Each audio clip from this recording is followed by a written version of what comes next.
তিনজনের হাসি, 3 smiling faces your honour, আর 3টে সুন্দর মুখ, দীপালি সিনহা, রজনী কায়েস্ত আর Labanya Mehra your honour. Your honour, এই 3টে মেয়ের মধ্যে কিছুই কমন নেই, শুধু এইটা ছাড়া, যেই 3জন কখনো না কখনো বিখ্যাত এবং চতুর লেখক নিখিল মিশ্রার কামনার শিকার হয়েছিল। নিখিল মিশ্রার এই 3জনের সাথেই লজ্জাজনক অ্যাফেয়ার ছিল। মাথা হেড করে নিন, লজ্জায় হেড করাটাই উচিত মিশ্রা বাবু। ইয়োর অনার, নিখিল মিশ্রা একে একে এই 3জনকেই ঠকিয়েছেন। তারপরেও যখন রক্ষা পাননি উনি এই 3জনের থেকে, তখন এক এক করে নিখিল মিশ্রা 3জনকেই মৃত্যুর চিতায় শুইয়ে দিলেন। সবচেয়ে প্রথম পালা ছিল দীপালি সিনহার 19শে জুনের দিন, মিশ্রা বাবুর লেখা বই শেষ নিঃশ্বাস অবধির অনুকরণে, ফ্রিজের মধ্যে ফ্রোজেন মার্ডার। মিশ্রাবাবু, প্রায় সাধারণত দেখতে গেলে আমরা ফ্রিজে ফল ইত্যাদি ইত্যাদি আরও এসব রাখি, সবজিও, আপনি লাশ রাখেন? ইয়োর অনার, তারপরে 20শে জুন রজনী কায়েস্তের মৃত্যু। মৃত্যুর পাখিরা, তারই অনুকরণে ফুলের বিছানা, গ্রামোফোন ইত্যাদি। এবং তারপরের পালা ছিল লাবণ্য মেহরার, যার ভাগে এলো অন্ধ প্রেম, এনার বিখ্যাত বই অন্ধ প্রেম, এর পদ্ধতি জলে মৃত্যু। ইয়োর অনার, এখনো অবধি তো আমার এটাই মনে হচ্ছিল যে মিশ্রাজি শুধু রজনী কায়েস্তের খুন করেছেন, কিন্তু আমার তো এখন মনে হচ্ছে যে যত আমরা কেসটা আরো গভীরে যাব, আরো লাশ বাইরে আসতে থাকবে। ভাই, একটা কথা বলুন মিশ্রা বাবু, আপনি কি মানুষ না জানোয়ার? আমি কাউকে মারিনি। আমি মানছি যে রজনীর সাথে এখন আমি টাচে ছিলাম, কিন্তু দীপালি আর লাবণ্য, ওদের তো অনেক আগেই ভুলে গেছি। আমি বুঝতে পারছি না তিলোত্তমা, আই এম রিয়েলি সরি। আমি যতটা লজ্জিত হয়েছি ততটাই শকড এবং ততটাই গিল্টি। বলা হয়ে গেছে আপনার জসপাল বাবু? না, বলা তো এখনো অনেক বাকি, কিন্তু আপনাকেও সুযোগ দেব পাঠক সাহেব। ইয়োর অনার, যখন কোনো হত্যা হয় তখন আমরা হত্যার পিছনে উদ্দেশ্যটা খুঁজে থাকি, হত্যাকারীর মানসিক প্রবৃত্তি বোঝার চেষ্টা করি। যখন দুটো হত্যা হয়ে থাকে তখন আমরা দুটো হত্যার মধ্যে সম্পর্কটা খুঁজে বার করি। যখন 3টি হত্যা হয় তখন আমরা মানসিক অসুস্থতা খুঁজে বার করি। এক্ষেত্রে এটা স্পষ্ট ইয়োর অনার, এক্ষেত্রে এই যে 3টে হত্যা হয়েছে, এটা কোনো মানসিকভাবে বিকারগ্রস্ত ব্যক্তি করেছে বলে মনে হচ্ছে।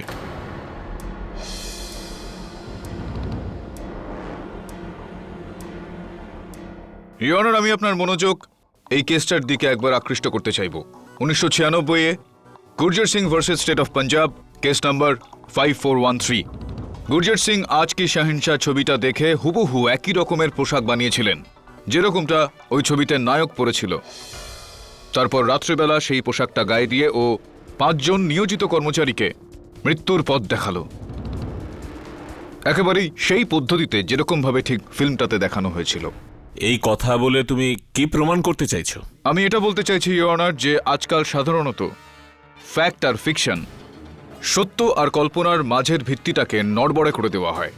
সাধারণ মানুষ কাল্পনিক কাহিনীগুলোকে বাস্তবে বদলে দেওয়ার চেষ্টা করছে। অপরাধী তার অপরাধটা করে যায় আর তারপর জানতে পারা যায় যে সে কোনো ফিল্ম দ্বারা বা অভিনেতা দ্বারা প্রভাবিত হয়েছে। যেরকমটা এই উদাহরণে এটা স্পষ্ট ইয়োর অনার যে মিশ্রা বাবুর বই দ্বারা প্রভাবিত হয়ে এনারই কোনো পাগল প্রশংসাকারী এই হত্যাটা করেছে।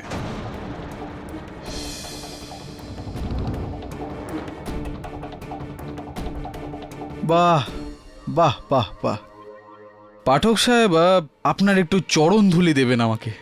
সরি ইয়োর অনার, কিন্তু চতুরতাকে তো শুভেচ্ছা জানাতেই হবে। কি ব্যাপার পাঠক সাহেব, আপনি খুব চালাকির সঙ্গে সন্দেহের তীর যেটা নিখিল মিশ্রার দিকে ছিল সেটাকে ঘুরিয়ে কোনো পাগল ফ্যানের দিকে করে দিলেন আর বলে দিলেন ব্যাস কোটি কোটি লোকের মধ্যে খুঁজতে থাকো, কেস চলতে থাকবে। কিন্তু না স্যার, না, কোনো ফ্যান না, এই ম্যানটা কিলার। আর এটা প্রমাণ আছে আমার কাছে ইয়োর অনার। এই খুবই দুর্লভ এবং দামি পেন, যেটা পুলিশ ওই ফ্রিজের বাইরে থেকে পেয়েছে, যেই ফ্রিজে দীপালি সিনহার ফ্রোজেন লাশ পাওয়া গেছিল। ইয়োর অনার জানেন এই পেনটা কার? এই পেন তো আমার, কিন্তু ওখানে কি করে? Shut up! আমার প্রমাণ পেশ করা এখনো শেষ হয়নি। Don't you dare disturb me. Wait for your turn. আর ইয়োর অনার, এই ঘড়ি পাওয়া গেছে ওই জলের ট্যাঙ্কিতে যেখানে লাবণ্য মেহরার লাশ ভাসতে থাকা অবস্থায় পাওয়া গেছে। এইটাও এই সময় ঠিক সেইভাবেই বন্ধ হয়ে আছে যেইভাবে এনার ভাগ্য। এই ঘড়িটা কার জানেন আপনি? Now is your turn. এই ঘড়ি তো আমার, কিন্তু আমি না দীপালির সাথে না লাবণ্যর সাথে দেখা করেছি। তাহলে এই that is the question.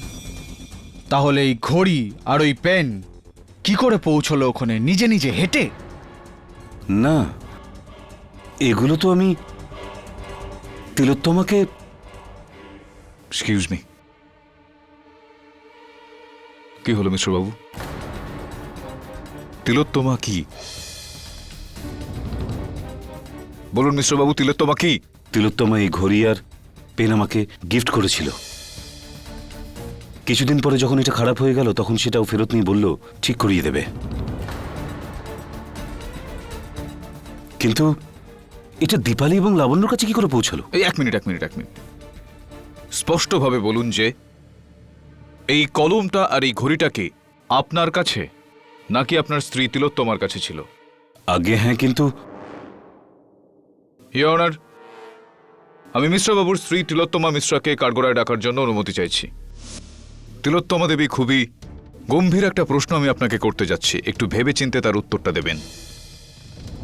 Mishra বাবু ওই কলম আর ওই ঘড়িটা আপনার কাছে রেখেছিলেন কি? দয়া করে আদালতকে বলুন যে ওই কলমটা আর ওই ঘড়িটা হত্যাস্থলে ঠিক কিভাবে এসে পৌঁছলো।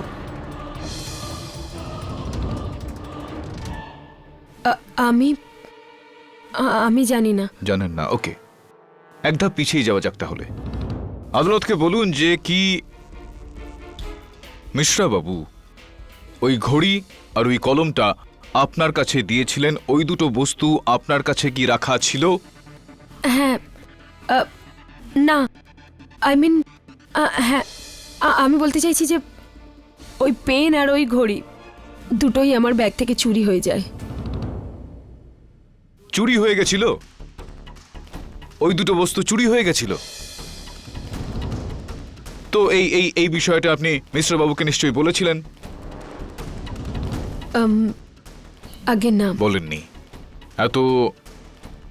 এত মূল্যবান দুটো বস্তু চুরি হয়ে গেল, সেটার রিপোর্ট নিশ্চয়ই আপনি পুলিশে দায়ের করেছিলেন? আসলে আসলে আসলে ওই ঘড়ি আর পেন আমি ভুল করে ফেলে দিই।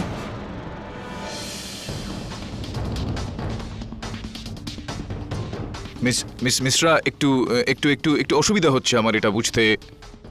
চুরি হয়েছিল কিন্তু চুরি হয়নি, ফেলে দিয়েছিলেন আপনি। এত মূল্যবান দুটো বস্তু যেটা আপনি উপহার স্বরূপ আপনার স্বামীকে দিয়েছিলেন, সেটা আপনি এমনি ফেলে দিলেন। কেন ফেলে দিলেন?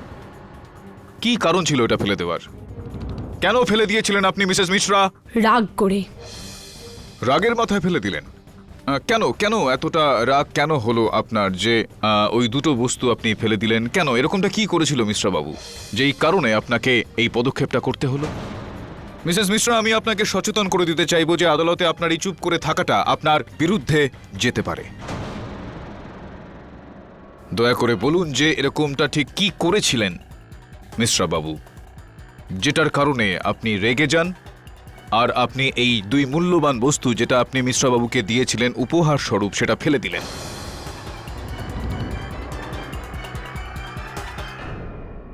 কোনো ব্যাপার না, আমি বলে দিচ্ছি।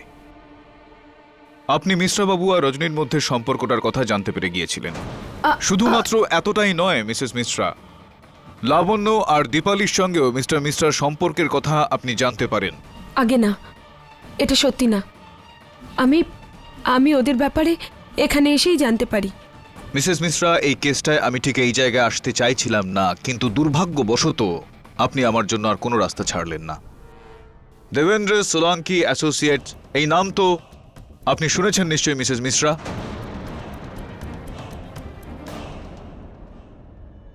কেননা কয়েক সপ্তাহ আগেই আপনি মিশ্রা বাবুর সঙ্গে আপনার সম্পর্কের এই ডিভোর্স অ্যাপ্লিকেশন ওখানে ফাইল করেছিলেন।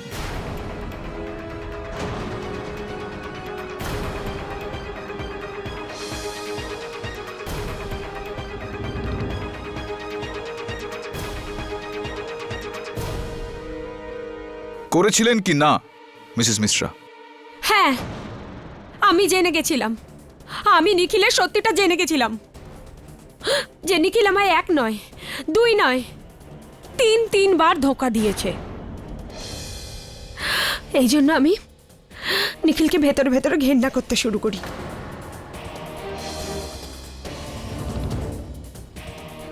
ঘেন্না করতে শুরু করি আমি নিখিলকে।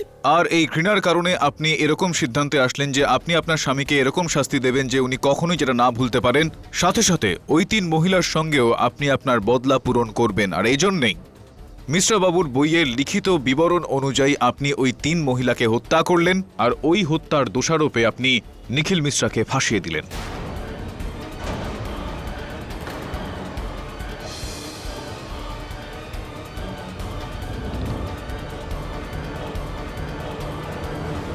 না, এটা মিথ্যে স্যার। আমি কাউকে মারিনি। আমি রাজনীর ঘরে নিখিলের অসম্পূর্ণ বই দেখি। এক্সকিউজ মি, হয়তো- কার বাড়িতে আপনি অসম্পূর্ণ বই দেখেছিলেন নিখিল বাবুর? রাজনীর ঘরে। রজনীর বাড়িতে। তার মানে হলো যে আপনি রজনী দেবীর বাড়িতে গিয়েছিলেন। কেন গিয়েছিলেন আপনি মিসেস মিশ্রা? ওনাকে হত্যা করতে?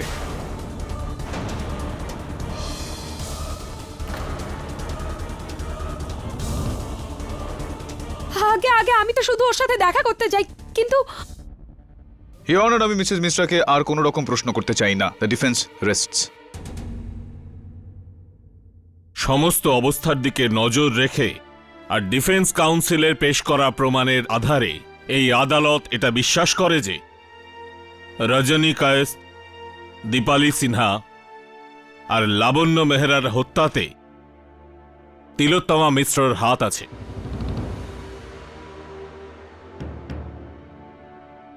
এই জন্য এই আদালত ওনাকে সত্বর গ্রেপ্তারের হুকুম দিচ্ছে আর নিখিল মিশ্রাকে এই কেস থেকে সসম্মানে মুক্তি দিচ্ছে।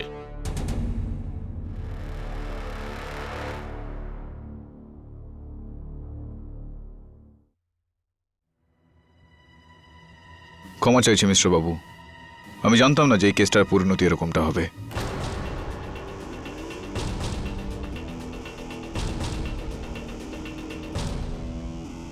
নিখিল, ওকে ধোকা দিলি তুই? তোর পাপের শাস্তি কেন ওকে দিলি?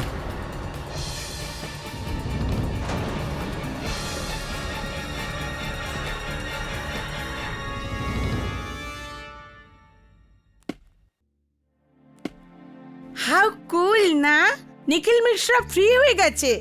এখনো নিজের বই কমপ্লিট করতে পারবে আর আমরা ফ্যানরা পড়তে পারবো। অ্যান্ড জাস্টিস ফর অল, না কেডে? Hi sir. Hi Mrs Bilimoria. Hi. Sorry sir, আসলে শেফালির মাকে ডাক্তারের কাছে নিয়ে গেছিলাম, তাই লেট হয়ে গেল। হোয়াটএভার ইয়ার। কি হয়েছে স্যার? কেস জেতার পরেও আমি আপনাকে এত টেন্স কখনো দেখিনি। All well? বলুন, আই থিঙ্ক যথেষ্ট নয়। আমি এই কেসটা জিতে গেছি, কিন্তু সত্যি কি জিতলাম আমি এই কেসে? মানে?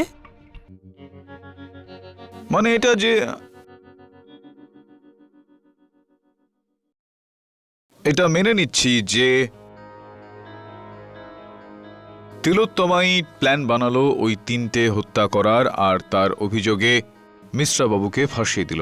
যদি এই অভিযোগটা আদালতে প্রমাণিত হয়ে যেত তাহলে মিশ্রা বাবুর যাবজ্জীবন বা ফাঁসি হয়ে যেত। দুজনের সম্পর্কটা এমনিতেই শেষ হয়ে যেত। তিলোত্তমা মিশ্রা বাবুর কোটি টাকার সম্পত্তিও পেয়ে যেত।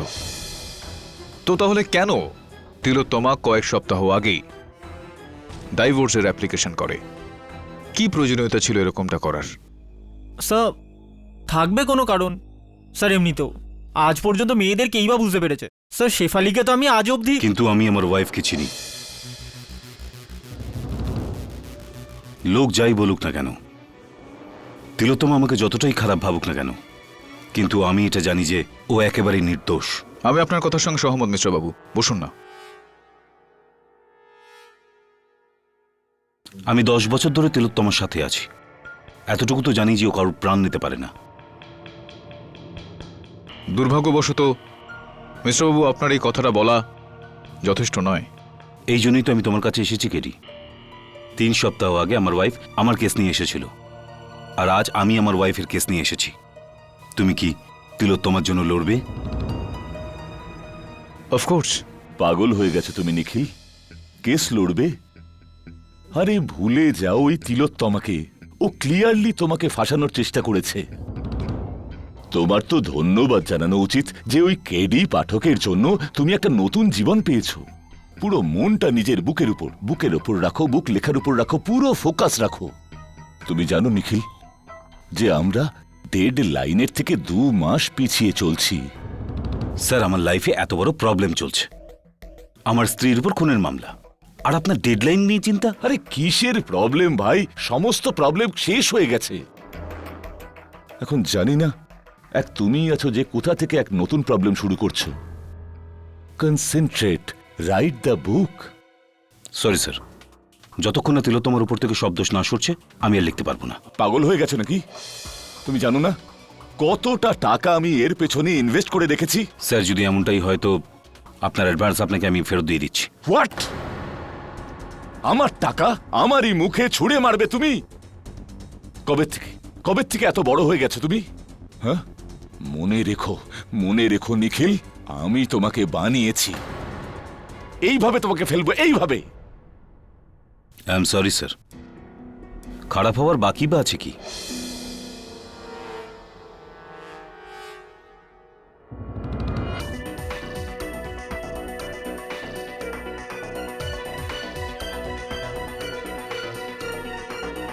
হ্যালো, হ্যাঁ আমি সালমান আলমের সঙ্গে কথা বলতে চাইছি। হ্যাঁ, right, you are Salman Alam. আমি বুঝতে পারছি যে আপনার এই বিষয়টা বিচিত্র লাগছে হয়তো, যে আমি আপনাকে দোষী প্রমাণ করলাম আর আমি আপনাকে বাঁচাতে যাচ্ছি। আজ্ঞে না, এখন আর কোনো কথাই অদ্ভুত লাগে না। নিখিল আমার সঙ্গে যা যা করেছে তারপর তো একেবারে নয়।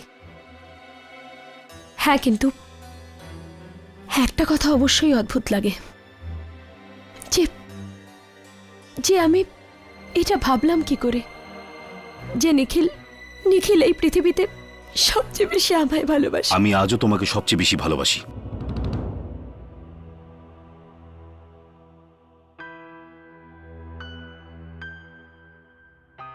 আমি জানি তুমি আমার কথার বিশ্বাস করবে না, আমি এরই উপযুক্ত। অনেক ভুল করেছি আমি দোষী তোমার। নিখিল প্লিজ, এখন তুমি এখানে কি করতে এসেছো? চলে যাও এখান থেকে, প্লিজ গো। একবার তুমি নির্দোষ প্রমাণিত হও, তুমি যা বলবে আমি তাই করব, কিন্তু এই সময় প্লিজ, এই সময় কেডিকে তোমার সাহায্য করতে দাও, কারণ আমি জানি যে তুমি কারো প্রাণ নিতে পারো না। নিখিল দেখো তিলোত্তমা, এই সময় আমার এটা জানা অত্যন্ত আবশ্যক যে তুমি মিশ্রবাবুর সম্পর্কগুলো সম্বন্ধে কি করে জানলে? সালমান আলম, ওই রাইটার, ও কি করে আমার ব্যাপারে? সারা পৃথিবী তোমার অপকর্মের ব্যাপারে জানতো, শুধু আমি ছাড়া। তিলোত্তমা দেখুন, এই সময় মাথা গরম করে নয়, মাথা ঠান্ডা করে কাজ করুন। বলুন যে আপনি এই সম্পর্কগুলো সম্বন্ধে ঠিক কখন জানতে পারলেন? প্রায় 1 মাস আগে। 1 মাস আগে আমার সাথে সালমান আলমের দেখা হয়, আর ও আমায় নিখিলের অ্যাফেয়ারের ব্যাপারে বলে। আর যখন আমি কথাটা অস্বীকার করি, তখন ও আমায় কিছু ছবি দেখায়, আর ওইসব ছবি দেখে আমি বুঝতে পারছিলাম না যে আমি কি করব। আর আমি রাগ করে ওই ঘড়ি আর পেন ওখানেই ফেলে দিই, আর সোজা ওখান থেকে ডাইভোর্স লয়ারের কাছে চলে যাই। এর মানে হলো যে সলমান আপনাকে ওই ঘড়ি আর ওই কলমটা ফেলার সময় দেখেছিল। এটা হতে পারে যে ও ওই বস্তুগুলো ওখান থেকে তোলে আর মিশ্রবাবুকে ফাঁসিয়ে দেয়। I am sure Salman Alam আমাকে ফাঁসিয়েছে। প্রমাণ করতে হবে এটা মিশ্রবাবু, আদালতে প্রমাণ করতে হবে। স্যার, আপনি আজকের খবরটা পড়েছেন? কি আছে? কায়েস গ্রুপ অফ কোম্পানিজের ব্যাপারে। মিস্টার নির্মল কায়েস, স্যার, রজনীর বাবা। স্যার, এখানে লিখেছে যে উনি ওনার সমস্ত সম্পত্তি নিজের ছেলে অবিনাশের নামে করে দিয়েছেন। পেপারে লিখছে যে এই সম্পত্তি আগে ওনার মেয়ে রজনী নামে ছিল, কিন্তু ওর মৃত্যুর পরে এই সব কিছু অবিনাশের নামে হয়ে গেছে। I see. এইটার মানে এটা দাঁড়ায় যে রজনীর মৃত্যুতে সব থেকে বড় লাভ হলো অবিনাশের। স্যার এরকম নয় তো যে অবিনাশ নিজের বোনকে। নো নো নো নো, কোনো ভাই তার বোনকে কেন মারবে? কেন মারতে পারে না মিসেস বিলি মরিয়া? এর থেকেও বিচিত্র বিষয় তো এর আগে হয়েছে। বলুন, আই থিঙ্ক এই কেসটার গুরুত্বপূর্ণ বিষয় হলো যে আমাদের এখানে নাক গলানো উচিত নয়। তুই যা অবিনাশের সম্বন্ধে খবরাখবর নিয়ে আয়। Right sir. ততক্ষণ আমি লেখক সলমান আলমের সম্বন্ধে কিছু জ্ঞান বাড়ানোর চেষ্টা করি। তুমি কি আমাকে বোকা মনে করো? আমি ভালো করেই জানি তুমি ঘুরিয়ে ফিরিয়ে কি জানতে চাইছো। আমি আমার বোনকে মারবো আমার বাবার প্রপার্টির জন্য? কিন্তু আপনার বাবা আপনাকে সম্পত্তির ভাগ দেননি, আর হঠাৎ এই বোনের মৃত্যুতে। দেখো, ওটা আমাদের পার্সোনাল ম্যাটার, তোমাদের ওর সাথে কোনো সম্পর্ক নেই। কিন্তু আপনার বোনের মৃত্যুর সঙ্গে সম্পর্ক থাকতে পারে। যখন রজনী মারা যায় আপনি কোথায় ছিলেন? জাহান নামে। আর যদি তুমি আর একটা প্রশ্ন করো না তো ওখানে পাঠিয়ে দেবো তোমাকে। এক তো ওই নিখিল খোলা ঘুরে বেড়াচ্ছে, মুক্ত করে দিয়েছি তোমার কেডিওকে। এখন তুমি আমার পিছনে পড়েছো। Just get lost, get out. ঠিক আছে, মনে হয় আমার প্রশ্নের উত্তর আপনি আদালতেই দেবেন। দেব, ভরা আদালতে দেব। আর এবার যদি কিছু বলার থাকে তাহলে কোর্টেই বলবো। Now can you please leave? Okay.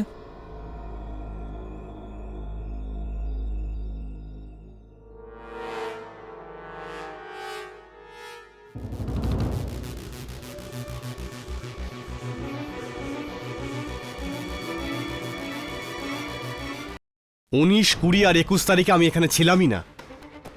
I was in Hong Kong. আমি জানতাম মিস্টার পাঠক আমাকে বিশ্বাস করবেন না, তাই জন্য আমি আমার পাসপোর্ট নিয়ে এসেছি। I'll do the needful sir. আপনি কেন কষ্ট করবেন? ইমিগ্রেশন স্ট্যাম্প পাঠক সাহেব, এই যে গিয়েছেন 12ই জুনে আর ফিরেছেন 23শে জুনে। Your honour, your right mister Kayasth. আপনি তো এখানে ছিলেনই না, আর পাঠক সাহেব যখন মশাই এখানে ছিলেনই না, তো যখন খুন হলো তখন ওইখানে হংকংয়ে বসে থেকে এখানে ইন্ডিয়াতে টেকনোলজি এত তো প্রগতি তো হয়নি টেকনোলজি। কি বলেন আপনি? কি পেলেন আপনি এনাকে টেনে এনে? ক্ষমা চেয়ে নিচ্ছি। আই এম সরি মিস্টার ব্যাস। ইউ বেটার বি মিস্টার পাঠক। কিন্তু পুরোপুরি সরি আপনি তখনই হবেন যখন আপনি বুঝবেন এই নিখিলকে ছাড়িয়ে আপনি কত বড় ভুল করেছেন। খুব বড় ভুল করেছেন, আর সাথে একটা অদ্ভুত কাজও করেছেন আপনি। প্রথমে তো আগ বাড়িয়ে আপনি তিলোত্তমা দেবীকে গ্রেপ্তার করালেন, আর যখন ওনাকে ছাড়ানোর পালা হলো তখনও আপনি এসে গেলেন। এখন নিখিল মিশ্রাকে আবার মানে কাপল প্যাকেজ, এক আমি এক তুমি, এরকম কিছু। বেশি বকবক করবেন না মিস্টার জসওয়াল, নিজের বক্তব্যে লাগাম দেওয়ার চেষ্টা করুন। ইওর অনার, আমি লেখক শ্রী সলমান আলমকে কাঠগড়ায় ডাকার জন্য অনুমতি চাইছি। সলমান বাবু, আমার মনে বেশ কয়েকটা প্রশ্ন রয়েছে যে স্ত্রী হওয়া সত্ত্বেও তিলোত্তমা দেবী মিশ্রবাবুর সম্পর্কগুলো সম্বন্ধে কিছুই জানতেন না। আপনার তো মিশ্রবাবুর সঙ্গে কোনো রকম সম্পর্কই ছিল না, আপনি তাহলে ওনার সম্পর্কগুলো সম্বন্ধে জানলেন কি করে? আমি? হ্যাঁ, এ আপনি কি বলছেন? আরে কে আপনাকে বলেছে এসব যে আমি নিখিলের অ্যাফেয়ার্সের ব্যাপারে জানতাম?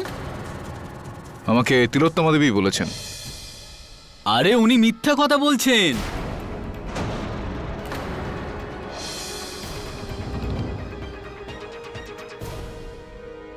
আমি কেনই বা স্বামী স্ত্রী ঝামেলার মধ্যে পড়তে যাব? তিলোত্তমা দেবী মিথ্যা কথা বলছেন। 100%।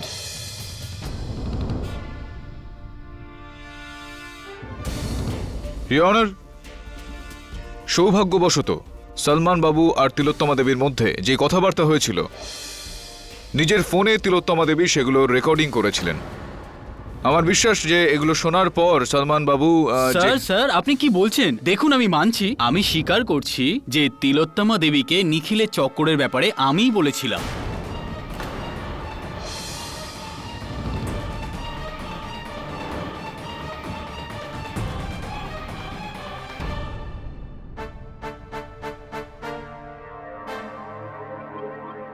তাছাড়াও এটা এটা আমার ফোন, এটার মধ্যে তিলোত্তমা দেবী আর আপনার কথাবার্তা ঠিক কি করে চলে আসতে পারে?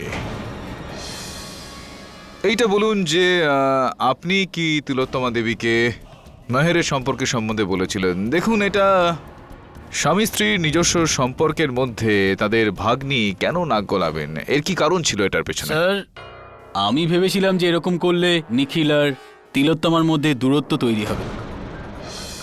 যার প্রভাব ওনার রাইটিংয়ের উপর পড়বে আর উনি কাজ কম পাবেন। তো আপনি নিজের ব্যবসায়িক প্রতিদ্বন্দ্বিতাকে একটা ব্যক্তিগত রূপ দেওয়ার চেষ্টা করছিলেন। আগে কিন্তু এটা আইনত অপরাধ তো নয় না? আইনি অপরাধ একদিক থেকে দেখলে তো রয়েছেই, কারণ যে ঘড়ি আর কলমটা তিলোত্তমা দেবী আস্থা করে ফেলে দিয়েছিলেন সেটাকে তো আপনি ওখান থেকে তুলে নিয়ে হত্যাস্থলে রেখে দিয়ে এসেছিলেন। এটা তো এক প্রকার আইনি অপরাধ বটে। আপনি এসব কি বলছেন? আমি এরকম কিচ্ছু করিনি। বরং যখন এই খুনটা হলো তখন আমি শহরে ছিলামই না, বরং আমি লখনৌতে ছিলাম অল ইন্ডিয়া রেডিওর একটা সমাগমে। যদি আপনি চান তাহলে ওখানকার রেকর্ডিং আর ছবি দেখতে পারেন। এখনই এখনই এখনই এখনই দেখতে পারি আমরা। পাঠক সাহেব, আগে আগে এই যে এই যে এই যে সলমান জনাব 18 তারিখ থেকে 21 তারিখ অবধি ওখানেই লখনৌয়ে স্টেজে ছিলেন, শায়েরি পাঠ করছিলেন। খামোকা বেচারা সলমান জনাবকে আপনি এরকম টেনে আনলেন, এত নীচ একটা অভিযোগ লাগালেন। খুবই জঘন্য অভিযোগ এনেছেন আপনি আমার উপরে মিস্টার পাঠক। ক্ষমা চেয়ে নিচ্ছি আমি আপনার কাছে। বসুন। আরে শুনুন, যাওয়ার আগে আমার প্রশ্নটার উত্তর তো আপনি দিয়ে যান যে মিশ্রা বাবু আর ওই মহিলার সম্পর্কের বিষয়ে আপনি কবে কখন কিভাবে ঠিক জানতে পারলেন? মিস্টার ধবনের কাছ থেকে। কখন, কোথায় এবং কিভাবে সেটা ওনাকেই আপনি জিজ্ঞেস করুন, যে নিজেকে নিখিলের থেকে খুবই বড় মনে করে থাকেন। I see. আরে কবে, কেন, কিভাবে, তুই কি জিজ্ঞেস করছিস চোর?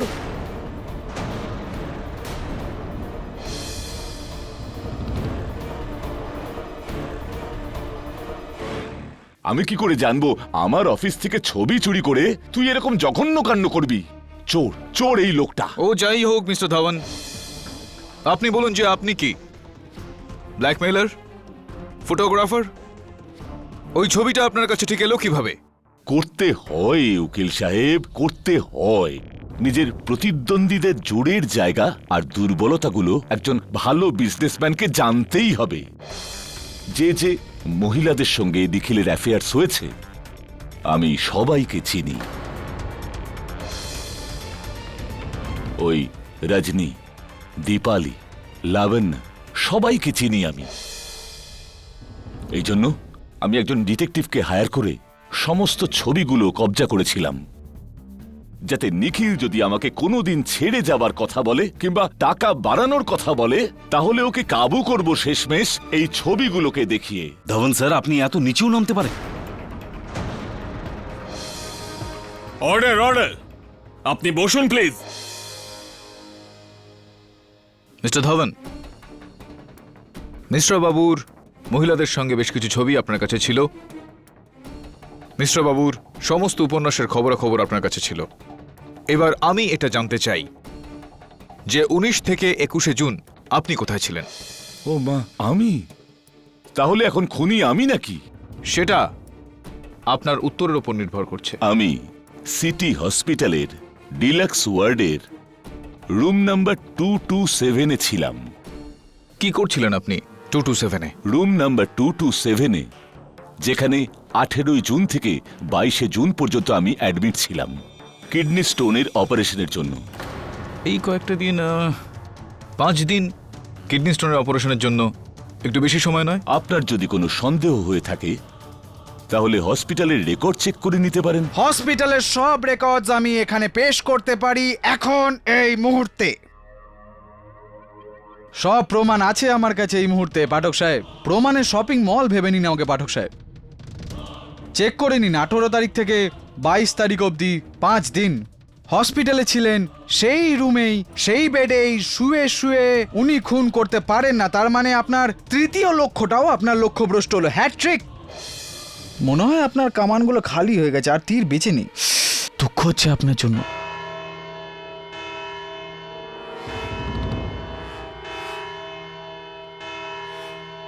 পাঁচটা বেজে গেল, কিন্তু মনে হচ্ছে আপনার কেসে 12টা বেজে গেছে পাঠক সাহেব। What next? এই আদালত পরবর্তী শুনানি পর্যন্ত মুলতবি করা হলো।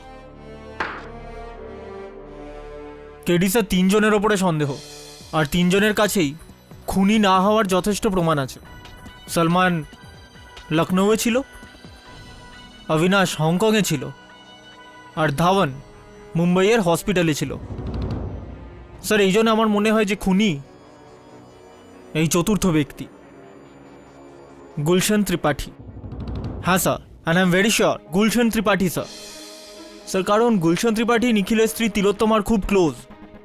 আমার তো মনে হয় এই দুজনের মধ্যে কিছু প্রেম ট্রেমের চক্কর ছিল, এই জন্য এরা দুজনে মিলে নিখিলকে ফাঁসাচ্ছিল।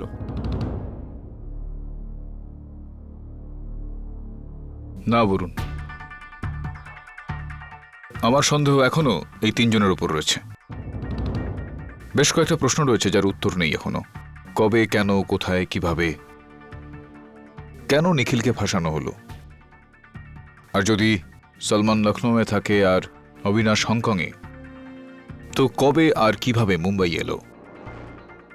তো সেইভাবেই ধওয়ানের হসপিটাল থেকে লুকিয়ে বাইরে বেরিয়ে আসা, হত্যা করে ফেলা খারাপ বিষয় নয়। তুই কখনো খবরের কাগজে ওই যে ছাপা হয় না, স্পট দ্য ডিফেন্স, পার্থক্য বলো, দেখেছিস কখনো? হ্যাঁ স্যার। আমার মনে হয় যে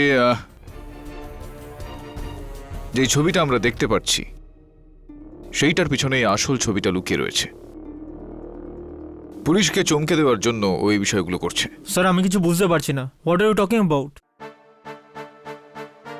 বুঝিয়ে বলবো আদালতে। আমাকে আবার ডাকার কারণ? একবার বিরক্ত করে আপনার মন ভরেনি? নিশ্চিন্তে থাকুন অবিনাশবাবু, আজকের পরে আপনাকে এখানে আসার কষ্ট দেব না। কালকের খবরের কাগজে এই লেখাটা বেরিয়েছে কায়েস্ত গ্রুপ অফ কোম্পানি থেকে।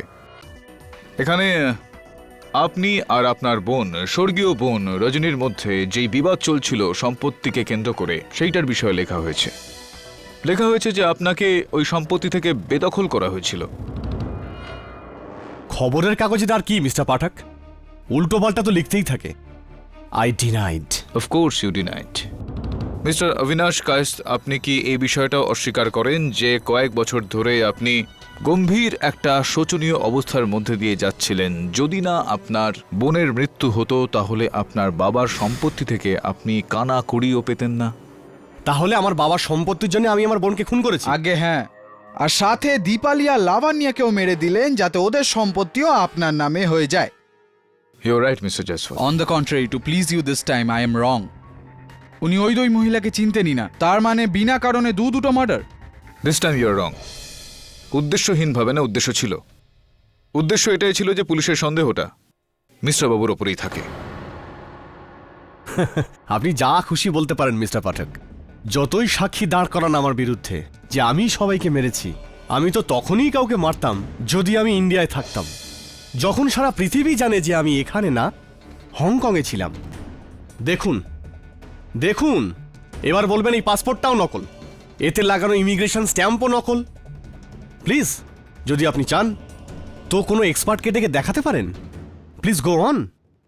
এক্সপার্টদের দেখানোর বা আমার দেখার কোনো রকম প্রয়োজনীয়তা নেই মিস্টার কায়েস্ত। আমি জানি যে এই পাসপোর্টটা আসল, এর মধ্যে যে ভিসাটা রয়েছে সেটাও আসল, আর এর মধ্যে ইমিগ্রেশন স্ট্যাম্প সেটাও আসল। হ্যাঁ, তো এটা হতে পারে পাঠক সাহেব যে ওই 3টে মেয়ে হংকং গেছিল মরতে।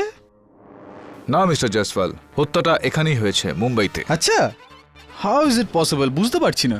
খুন মুম্বাইতে, খুনি হংকংয়ে। না, এই লং ডিস্টেন্স রিলেশনশিপের ব্যাপারে আমি অনেক শুনেছি, কিন্তু long distance murder, how is it possible? কি অসম্ভব আপনার সেন্স অফ হিউমার। হত্যাগুলো এখানেই মুম্বাইতে হয়েছে মিস্টার কায়েস্ত, আর এই 3টে হত্যাই আপনিই করেছেন। কি করে? আপনি পাসপোর্টের ডেটটা চেক করুন, ওই দিনগুলোতে আমি মুম্বাইতে আসিনি। না, আপনি এসেছিলেন, কিন্তু এই পাসপোর্ট দিয়ে নয়, আপনার দ্বিতীয় পাসপোর্টটা দিয়ে। হোয়াট?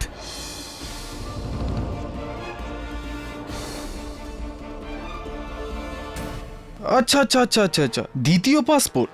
কিন্তু কেডি, দুটো পাসপোর্ট হওয়া সত্ত্বেও ইনি এখানে এসে খুন কি করে করলেন?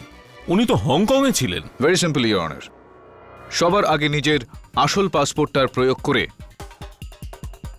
মিস্টার কায়েস্ত হংকংয়ে গিয়েছিলেন। সেখান থেকে নিজের নকল পাসপোর্ট দিয়ে 18ই জুন ইনি ভারতবর্ষ ফিরলেন। 3টে হত্যা করার পর 21শে জুন ইনি নিজের নকল পাসপোর্টটা দিয়ে আবারও হংকং চলে গেলেন, আর তারপর এই পাসপোর্ট দিয়ে অর্থাৎ এই আসল পাসপোর্ট দিয়েই উনি ভারতবর্ষে ফিরে আসেন। কি ফালতু কথা মিস্টার পাঠক, ইওর অনার আমার কাছে দ্বিতীয় কোনো পাসপোর্ট নেই। আচ্ছা, আর যদি আমরা আপনার বাড়ি আর অফিস তল্লাশি চালিয়ে আপনার ওই দ্বিতীয় পাসপোর্টটা উদ্ধার করি তো তাহলে কি আপনি আপনার দোষ স্বীকার করবেন?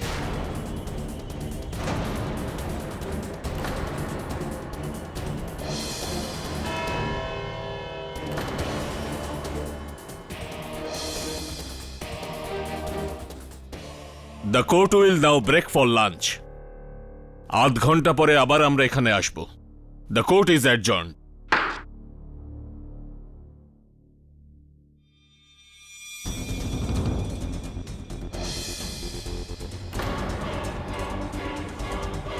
কোথায় তুই? তাড়াতাড়ি অফিসে যা।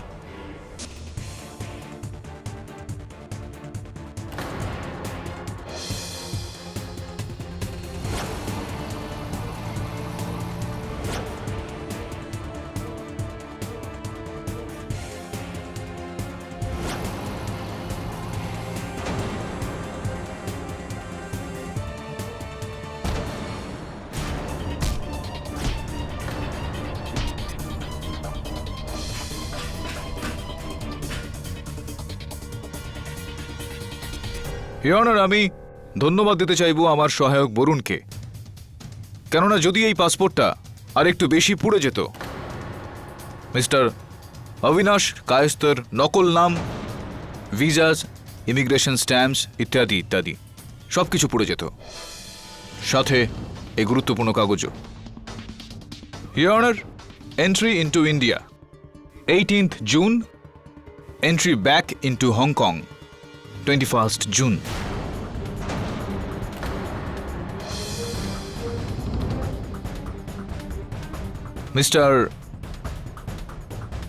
মিস্টার আমোদ খান্না, আমি কি ঠিক বললাম নাকি আমি ঠিক বললাম? দোষ স্বীকার করুন প্লিজ। আমার কোটি টাকা ধার ছিল আন্ডারওয়ার্ল্ডে, আর আমার বাবা প্রপার্টি থেকে 1 টাকাও দিতে রাজি ছিল না। অপদার্থ ছিলাম আমি ওনার কাছে। ওনার কাছে সবই ছিল রজনী। এই জন্য সমস্ত প্রপার্টি উনি রজনীর নামে করে দেন। আমার জন্য কানাকড়িও নয়। এই জন্য বাধ্য হয়ে আমাকে রজনীকে মারার প্ল্যান করতে হয়।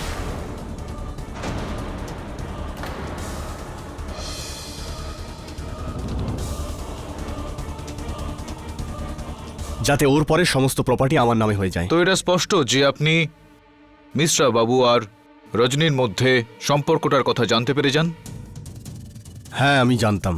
আমি ঘরে নিখিল মিশ্রার অসম্পূর্ণ বইটা দেখি। আমি ভাবলাম এই সুযোগ, আমি বইটার কপি করাই, আর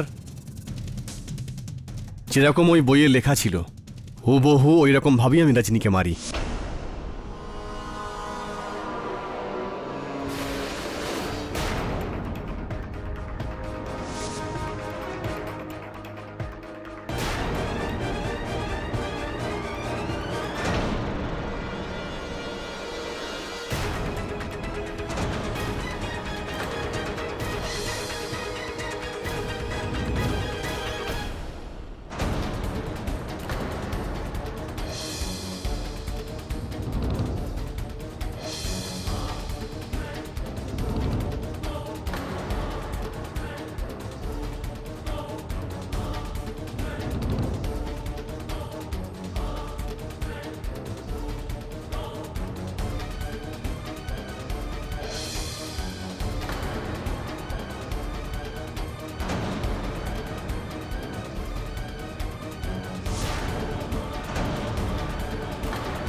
আর যেহেতু আপনি মিশ্রবাবুর বাকি বইগুলো পড়েছিলেন, আপনি সেই লেখাটার ব্যবহার করে প্রথমে দীপালিকে মারলেন, তারপর রজনীকে, আর তারপর লাবণ্যকে।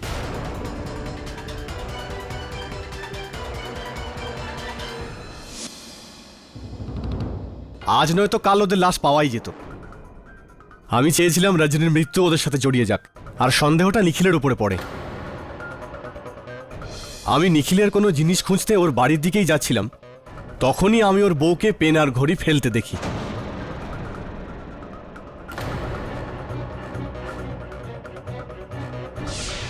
এবার আপনি এটাকে আমার ভাগ্য ভেবে নিন যে আমি সঠিক সময় সঠিক জায়গায় ছিলাম।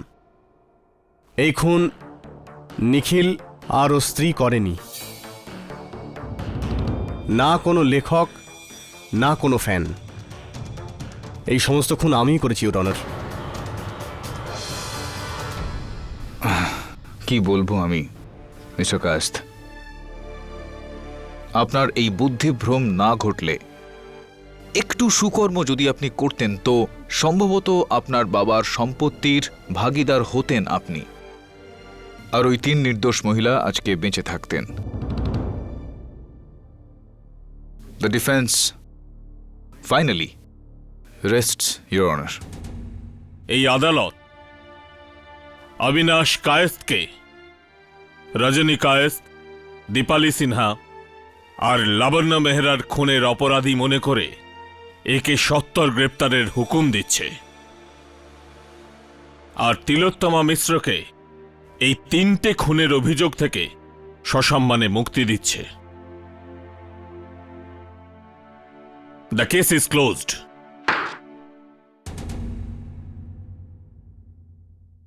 পাঠক সাহেব, ফ্যান্টাস্টিক কেস।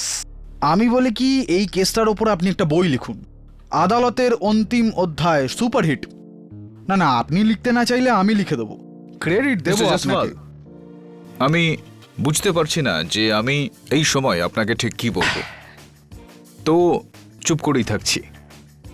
কখনো কখনো চুপ করে থাকাতে ভালোই হয়, তাই না?